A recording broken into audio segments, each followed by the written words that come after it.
Hello student, how are you? And today we are going to see the topic transformer, the course EE432 electrical machines course. And the transformer is the most famous electrical equipment. You can see close to your home, in the street, in the highway, and inside our university building. But until now, we don't know what is the purpose of this device and why they use an electrical engineering company in this device. Maybe some of the students, few students, they know about what is the device and what is the purpose of the device, how much important of the device in electrical engineering. But however, most of them, the people, they don't know about what is the transformer and how it is working and what is the importance of the transformer in the electrical industry. So that is our today topic. I hope so at the end of the chapter class, everyone in the class, you understand what is the transformer and how it is working, how much important in the electrical industry. Okay, so we move to the next slide. The transformer, the basic structure is the figure is given. So this picture is given the component of the transformer and the voltage turn. This is the copper turns they are making, and this is the core, steel core or different type of core is there, but mostly they are using steel core type of transformer, and this is the copper winding. Okay, so what they do, the input side they connect the supply voltage, and output they get EMF. EMF means electromotive force. So this is a Faraday law of electromagnetic induction principle. And so they set depends upon the number of turns here, so they can calculate how much voltage per turn. So based on that, the transformer, the device, they classify step up transformer and step down transformer.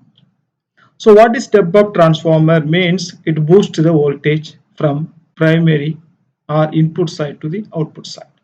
So this is, we say, primary side of the transformer, and this is our secondary side of the transformer.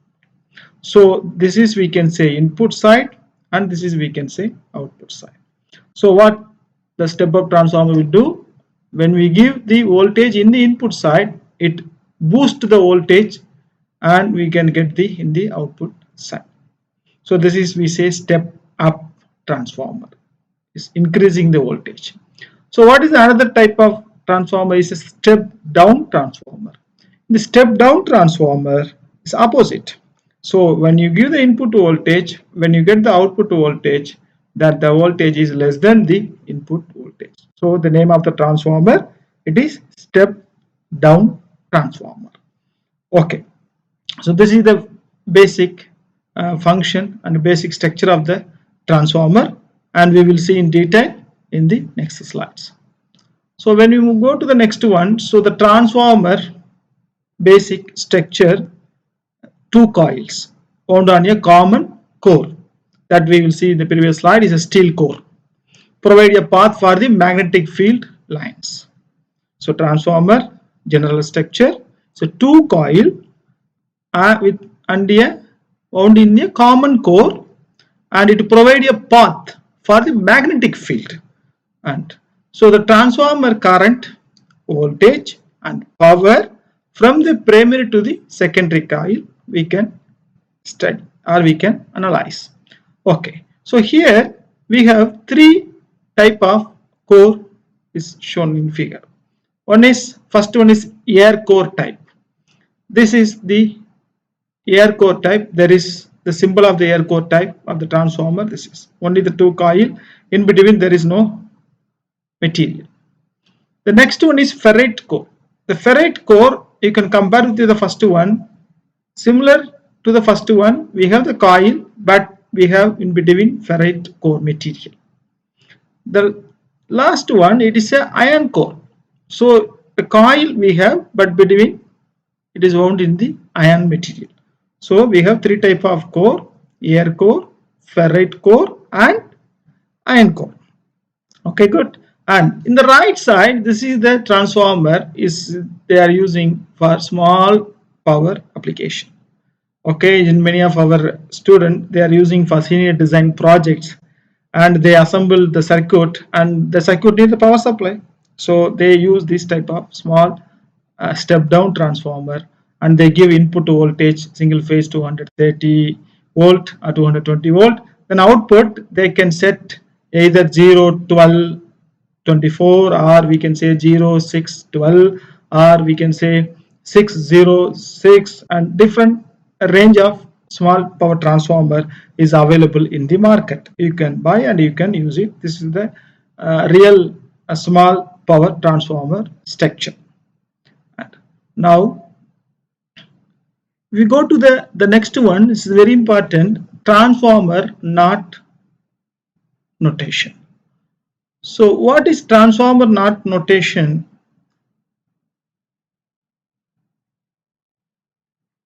Just I explained to you here.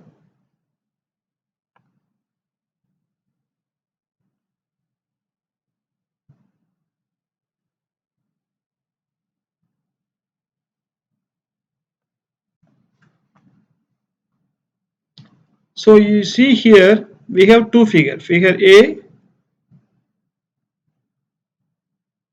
we have figure A and figure B. In the figure A, in the figure A,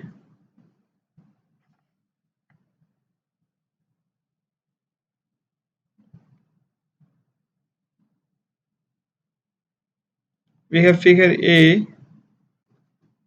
and figure B. So in the figure A, you can see here two dot is there, and the figure B we have one dot up and one dot down. So what is the meaning? An electrical engineer, if you see the diagram, when you go to the company as an electrical engineer, you can see the diagram. At the time, if you see the first figure, so what do you understand? The two dot in up. So means the transformer type voltages are in phase. The voltages are in phase. So what is the meaning of this voltages are in phase? So if you see here the input voltage waveform sine wave, and in output also in the same shape. Okay, there is no phase angle difference. So that is the meaning for the two dot in the one side and in upper side. So when you go to the figure B, it is voltages are out of phase. Means one dot is up and one dot is down. When you see the diagram, then you have to understand the voltages are in out of phase. You can see the input waveform sine wave here, and you can see the output waveform is opposite, so it's out of phase. You can see the structure, this two figure, and this is out of phase. Okay, so this is very carefully we have to identify from the dot notation the transformer voltages, primary and secondary voltages are in phase or out of phase. Okay.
Okay.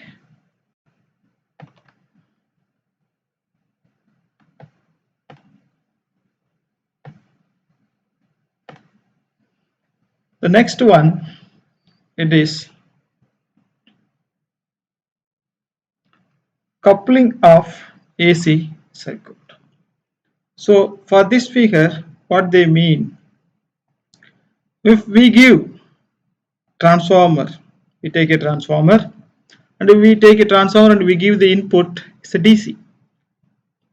So you can see the figure, first one is a DC power supply. So once you give the DC power supply here, so what happened in the transformer? The transformer is a AC device. So we can get in the output 0 volt, means secondary side. According to the law, we get the output 0 volt. Okay, why? Because this DC voltage is constant voltage, so it will not generate EMF in the secondary side. But the same time, in the right side, if you take the transformer, this is the primary side, this is the secondary side. So the primary coil and the secondary coil. So if you connect the voltage source supply from in the primary side, you get in the output voltage. It is depends upon the what type of transformer. So it is a step down transformer or step up transformer, but the input is AC. Here the input is DC. So the input DC is the output voltage 0 in transformer, and input AC we can get the output according to the what type of transformer we select. And so that is the basic concept for the transformer. And we move to the next one. These are the terms are very important for the ideal transformer. Turns ratio. In the turns ratio, you can see first one is the N, capital N. That is equal to N2 by N1. So what is the meaning of this N2 by N1? It is actually number of turns in secondary and number of turns in the primary side. So what they mean here, already we know transformer have the two coils. So if I go previous slide, I can show this is my primary coil, this is my secondary coil. So in the primary coil, it's made copper turn, maybe 500 turn, 200 turn, 1000 turns, and depends upon the power capacity and what type of applications we are using. And so this coil turns, they set it is the N1 in primary side and N2 in the secondary side. So what they mean, N1 number of turn means what? So they take the core in this, for example this is the core, and they take the copper turn cable and they move like this, and this is one turn, this is second turn, this is the third turn, this is the fourth turn, this is the fifth turn. So like 500 turn means 500 turns they have to wind in the core. What type of core depends upon the application and power rating. Okay, steel core or ferrite core, that we will see in the previous slides. So like that, this is the number of turns N1 for primary. Similarly, secondary side also they make it number of turns. Okay, and sometimes this number of turns are equal, sometimes unequal. It depends upon the application. Okay, if it is equal, the transformer is not act as a step up or step down. This is for just for act as a impedance matching transformer. But when you make N1 greater than N2 or N1 less than N2, then you get the particular type of transformer that we will see in the next slides. Okay, good. The next one, voltage. In the voltage also they mention V2, that is equal to N times of V1. So what they mean V2 and V1, again we have the two N, one is primary, another one is secondary. The secondary voltage V2 and the primary voltage V1. So what is the ratio these two things, and V2 equal N times of V1. Okay, so next one is the current, similar to the voltage, and the ratio of secondary current, I2 equal to primary current over by N. So secondary voltage V2, secondary current I2, primary voltage I2, primary current I1, primary current, secondary current I2. So this is the, we can say, a relationship of turns ratio, first one, second one voltage of primary and secondary side in terms of turns ratio, and a current relationship of primary and secondary in terms of turns ratio. So the turns ratio is very important factor to decide voltages and current flow through the transformer coils. Okay, next.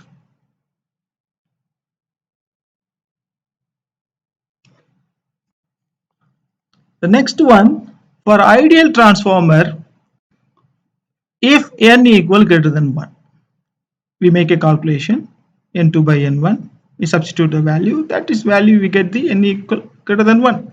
If n greater than 1, what happened? What type of transformer? This is step up transformer. Means the transformer boosts the voltage from the primary to secondary side. Okay, so now we go to the second one. The second one, it is n less than 1. In the less than 1 means what type of transformer? It is step down transformer. Means decrease the voltage, primary voltage. For example, we give 500 volt, and if we want secondary 200, then we can design number of coil turns that any less than 1, then we get the step down transformer type. The last one, if n equal 1, so the case is n1 and n2, primary coil and secondary coil, same turns. For example, 100 turns, 100 turns, or 1000 turns, or 1000 turns. So what type of transformer? The name of the transformer is, we say, isolation transformer. So the transformer is neither boost or not decrease, and this is just for isolation purpose.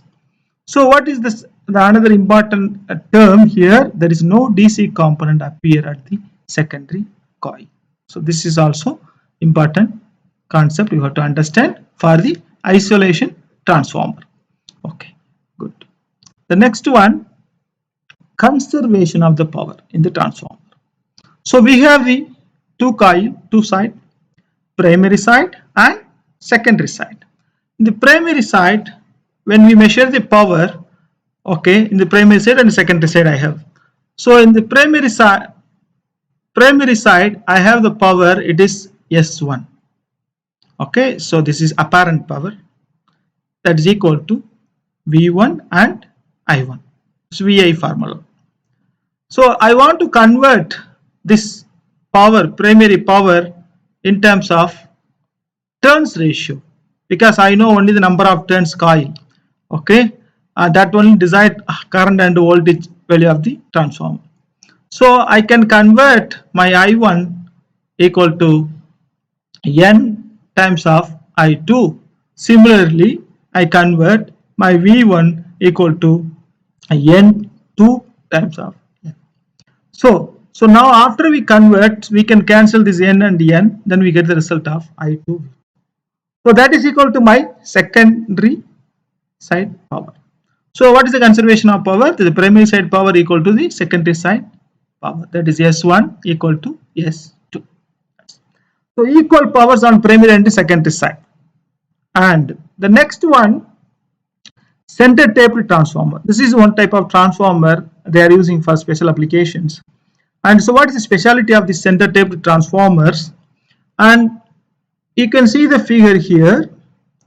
This is only single primary winding, but in the secondary coil or winding, they make it split in two part.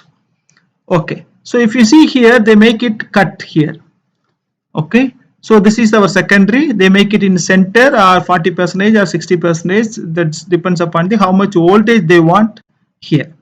So they make it tape, in center. That is meaning of center taped transformer. They make it tape in the secondary winding. Okay, so after this, what they measure in voltage after they making a taping, so we get two different voltage range in the secondary itself.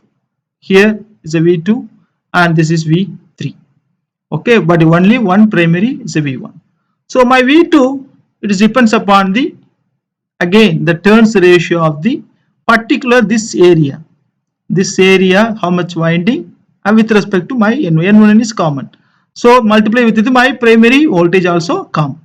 But similarly V3 equal to the particular number of turns N3 with the N1 and primary voltage V1, so we get the voltage. So what is the use of this one? Sometime they want to use the two load same time for different voltage range, so they can make a center tape and they make a load, connect the load one here and another load is here. Maybe it is in 60-40 or 50-50 or 70-30 ratios they can make it. So this is the special type of transformer, we can say center taped transformer.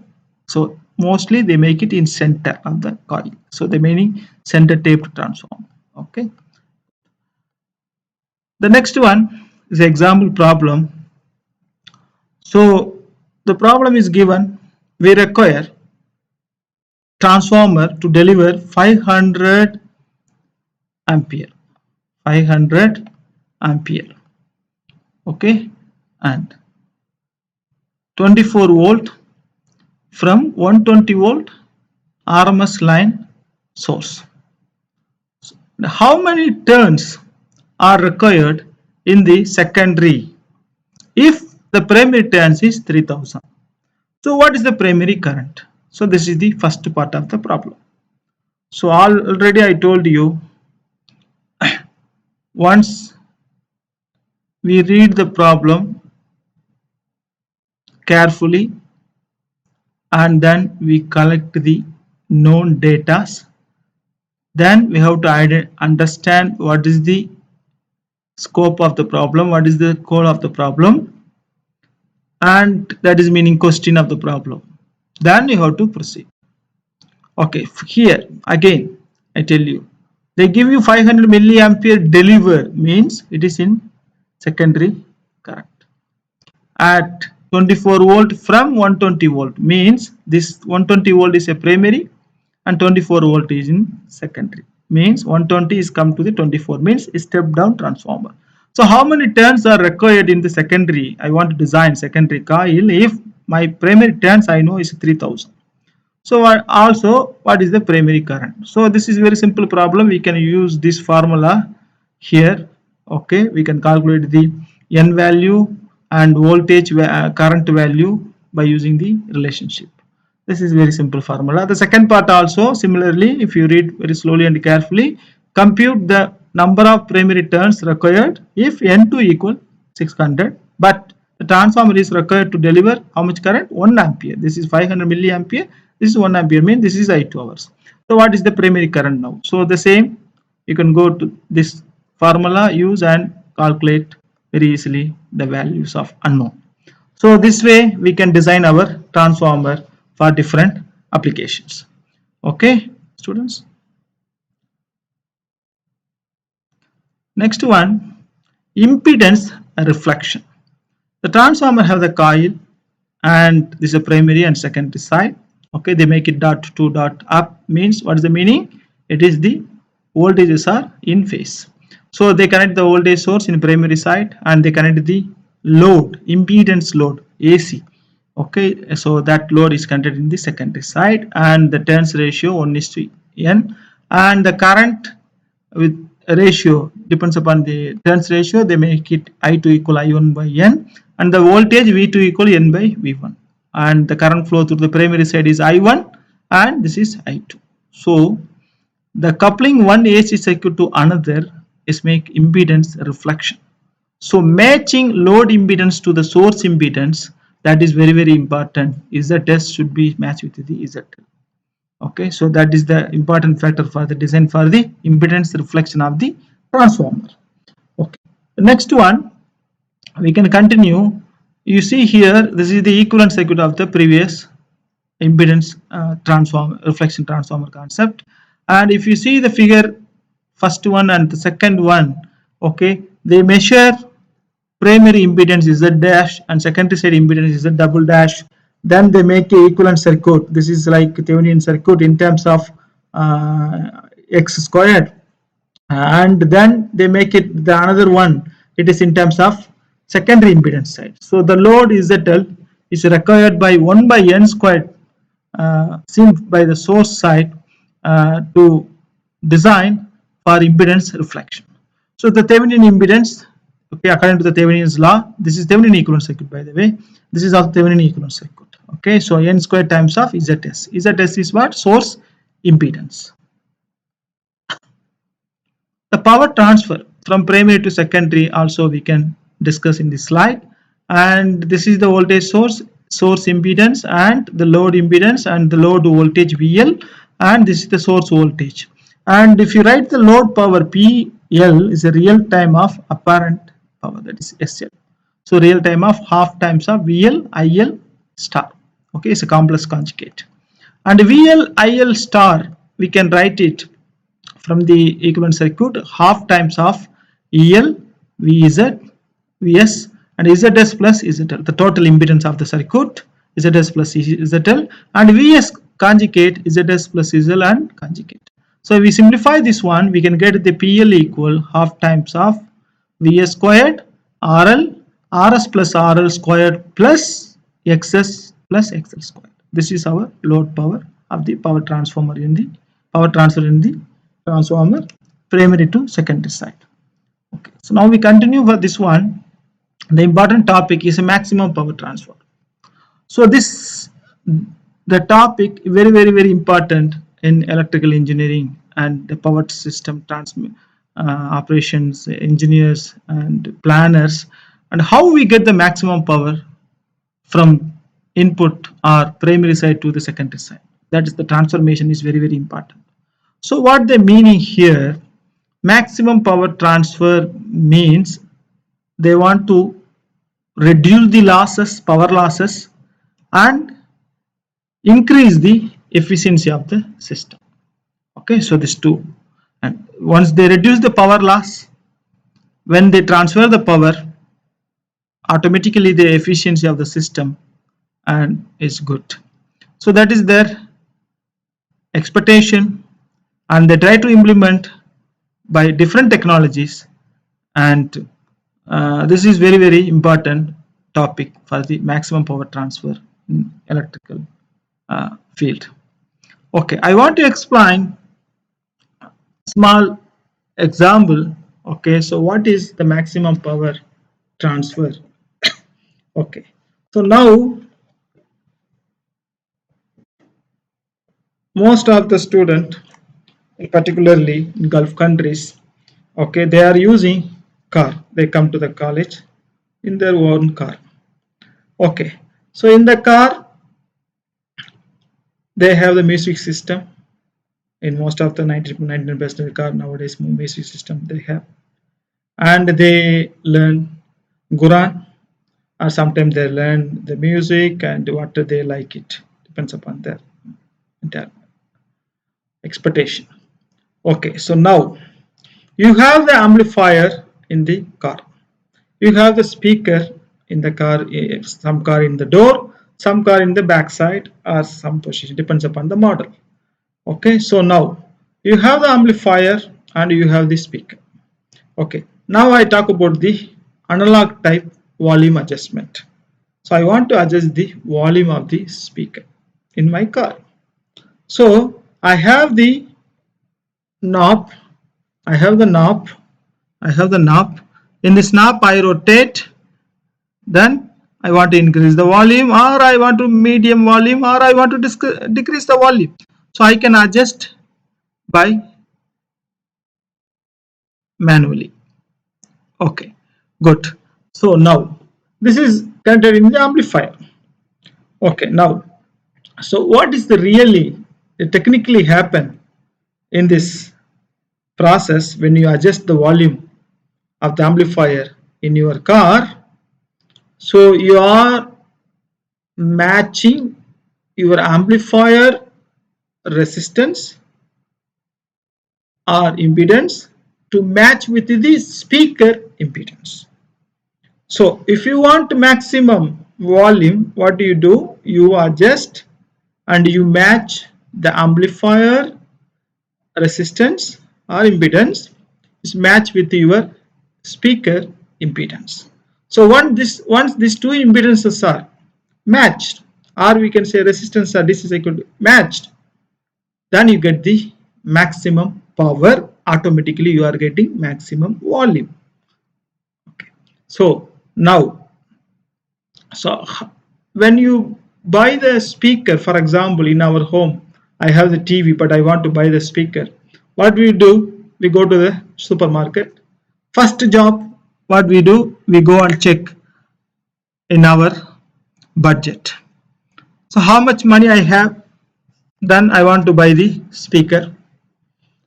Then if I have enough money, then I go for the what type of company is the brand company, Sony or Samsung, like that. If I don't have the budget, medium budget, then I go with the medium level product. But most of them we look budget and the front space of the speaker. But the real thing, the specification of the speaker, it is in the backside. Okay, so that no one can see. Sometimes we can see in the supermarket they put offer. They write 1000 real, then they cancel by using their pen and they put 500 real. They mention it's a 50% off. Wow, they mention. We also look, we want to buy this speaker. But the actual, as an engineer, what you should do, you have to think about, in addition that your budget, you have to see the specification of the speaker. You have the TV in your home, okay, and this all the size of the speaker is not matched with your TV. It depends upon the what type of TV capacity you have and everything. So that should be very careful as an engineer. You have to go back to the speaker, check the specification. How much? Of course, we see the how much power. Everybody said how much power? 100 watts, 1000 watts, 2000 watts. That only we can see. But when you go to the backside, you can get in addition data. The data are given is the resistance value of the speaker and the current rating and what is the standard safety standard they are using and many things they are using. But we look only for is it made in USA or made in China or made in Japan, then how much power and how much offer, and then we took buy it, and we are not thinking about this speaker is matched in our home system. Okay, so this is the very important point you have to keep it in your mind. The next one we have to see here, maximum power transfer concept. In the maximum power transfer concept, we have to see here how they equate ZL equal to ZS. So what condition we are getting maximum power transfer? That is ZL equal to ZS. So ZL means what? It is load impedance.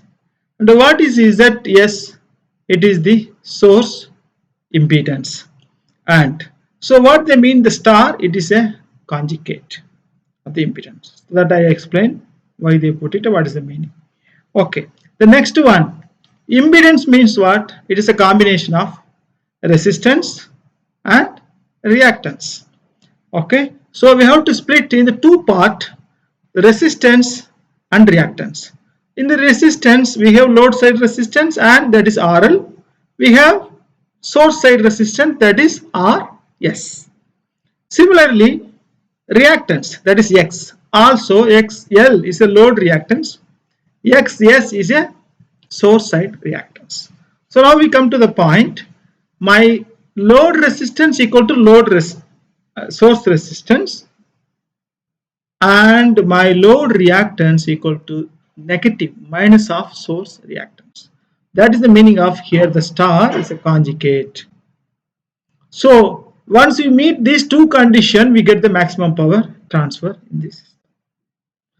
And now for the reflected impedances, that is ZL by N square. So load impedance by N square. So ZL by N square equal to ZS times of conjugate. So this is the relationship of load impedance with the complex conjugate of the source impedance. So we can write for the transformer RL equal N squared RS and XL equal minus N squared XS. So this is the maximum power transfer condition in the transformer. So they mention here also the equivalent circuit of the transformer with respect to the primary side.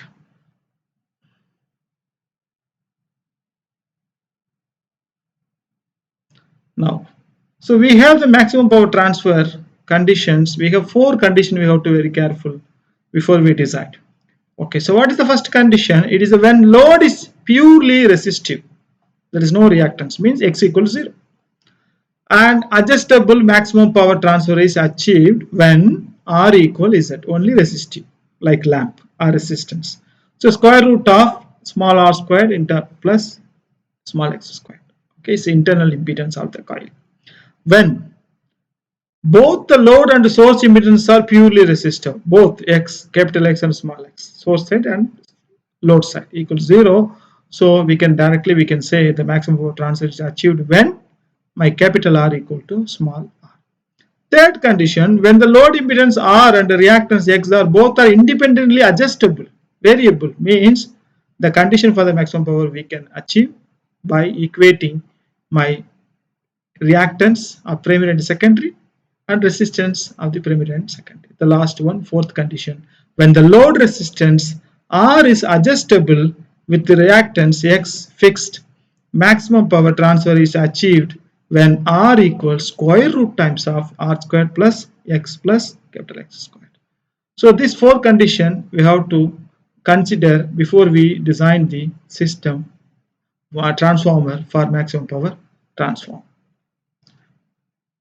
So today class is over and we study for next class all the problems, how we solve the problem, how to design the transformer and everything we can study later. If you have any questions in this class, you can write it in my comment box, then I will reply. Also my students and this course student, you have to send me email and you can send me WhatsApp message also, and I try to answer all your clarification and questions. Thank you very much, my student. We will meet in next class.